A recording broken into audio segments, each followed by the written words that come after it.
TikTok creator day 2025।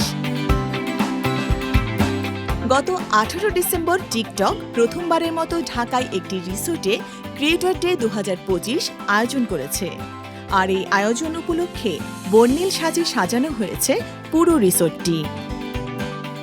এতে content creator, publisher এবং গণমাধ্যম কর্মীরা অংশ নেন। আয়োজনটির লক্ষ্য ছিল বাংলাদেশের ক্রিয়েটরদের সঙ্গে নিয়ে একটি আয়োজন উদযাপন করা, পাশাপাশি দায়িত্বশীল কন্টেন্ট তৈরি ও স্টোরি টেলিং আরও উন্নত করতে তাদের জন্য বাস্তবমুখী দক্ষতা, টুলস এবং প্রয়োজনীয় রিসোর্স তুলে ধরা। আয়োজনটি ছিল শিক্ষা ও বিনোদনের এক অনন্য মিশেল। অংশগ্রহণকারীরা ইন্টারঅ্যাক্টিভ ওয়ার্কশপ এবং প্যানেল আলোচনায় যুক্ত হন, যেখানে কন্টেন্ট পরিকল্পনা, স্টোরি টেলিং টেকনিক, ফিল্মিং কৌশল এবং টিকটকের ইন অ্যাপ ফিচারগুলো কার্যকরভাবে ব্যবহারের দিকনির্দেশনা দেয়া হয়, যা ক্রিয়েটর এবং মিডিয়া পেশাজীবীদের মানসম্মত ও অর্থবহ কন্টেন্ট তৈরিতে সহায়তা করবে। আয়োজনটি শুরু হয় বন্ধুত্বপূর্ণ ক্রিয়েটর ফুটবল ম্যাচের মাধ্যমে।